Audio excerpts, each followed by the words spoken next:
Duan Nollag. Ihe Nollag mór, rugog í sa cór, sa stábla I Bethlehem.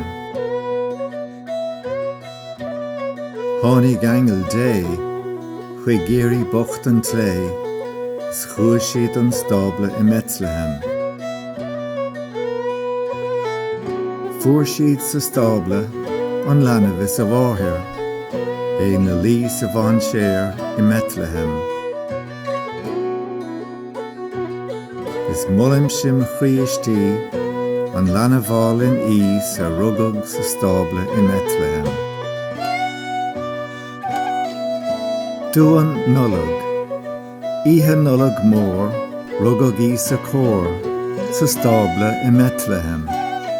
Tháinig angel dé, chuig géirí bocht an tlé, is chuaigh siad an stábla I Bethlehem. Fuair siad sa stábla, an leanbh is a bháthir, é na lí sa bhain séir I Bethlehem.